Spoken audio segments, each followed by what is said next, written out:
Have you ever woken up from a dream so vivid, so intense, that for a few moments you questioned whether it was even real? Or maybe you've had a dream so outlandish that you couldn't help but laugh when you woke up? Dreams. They're one of the most fascinating and yet least understood phenomena of the human mind. But why do we dream? Buckle up, because this topic is as intricate as it is intriguing. Dreams have intrigued humans for centuries. Ancient Egyptians believed dreams were messages from the gods, while Greek philosopher Aristotle thought they were reflections of our physical and mental health. Fast forward to the 20th century, and Sigmund Freud proposed that dreams reveal our hidden desires and unresolved conflicts. But science today offers far more nuanced answers. So stay with me, because by the end of this video, you'll look at dreams in a way you never have before. Dreaming primarily occurs during a sleep stage called rapid eye movement, or REM for short. During REM, your brain is as active as it is when you're awake, sometimes even more. But here's the kicker. While your brain is busy creating these dreamscapes, your body is in a sort of paralysis. This ensures you don't physically act out your dreams. Imagine living out an action movie sequence in your sleep. Sounds fun, right? But it would be dangerous.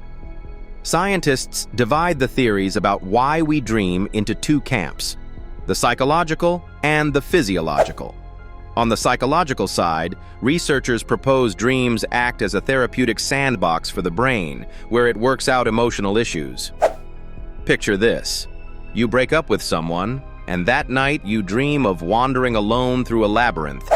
It's like your mind is saying, "Hey, let me process this heavy stuff for you." Then there's the physiological perspective. Some researchers argue that dreams don't have any particular meaning. Instead, they are byproducts of your brain's process of sorting and storing information. Think of your brain as a librarian. All day, it takes in information, labeling memories with little tags like important or discard.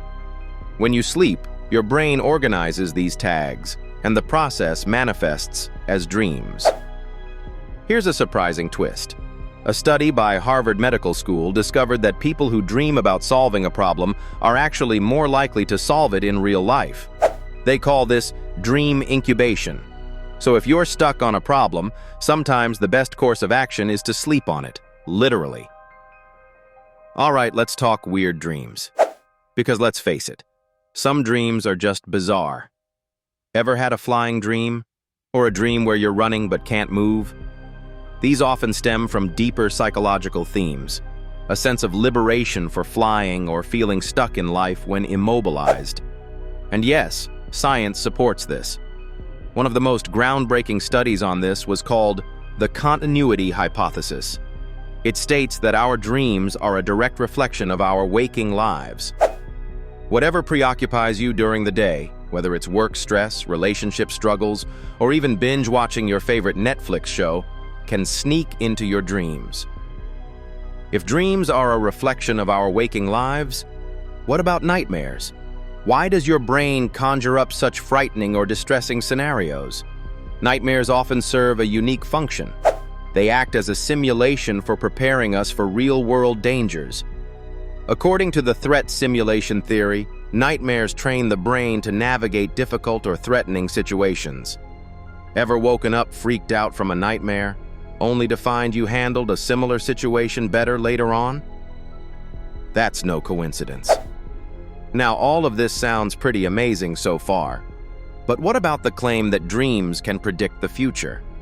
A study conducted in the late 1990s found that people often think their dreams are prophetic simply because of a phenomenon called the confirmation bias.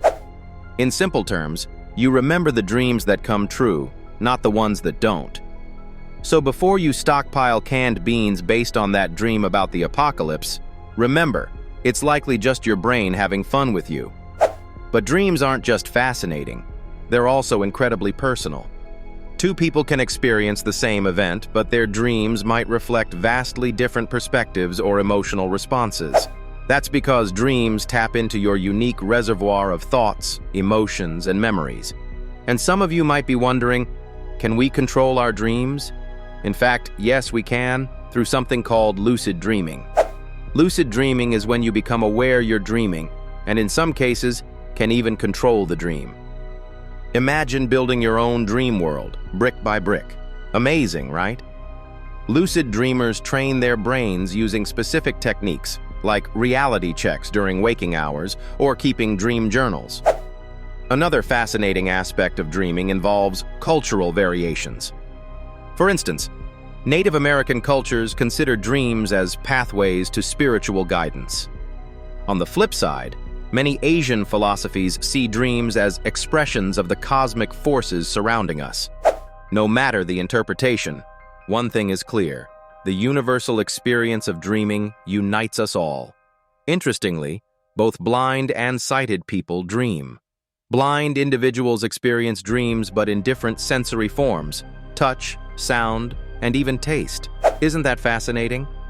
Lastly, with advancements in neuroscience, researchers are getting closer to decoding dreams through brain scans. Imagine a future where you could literally replay your dreams like a movie. While this raises some ethical questions, it's also incredibly exciting. So why do we dream? To sum it up, dreams are multifaceted. They might help us process emotions, solve problems, or even simulate potential threats. Or maybe they are just your brain's creative outlet, painting vivid tapestries in the theater of your mind. Either way, the next time you wake up from a dream, remember, it's a glimpse into the incredible capabilities of your brain. And that's why we dream. Now, if this video left you dreaming for more, hit that like button and subscribe for more fascinating episodes of Why Facts.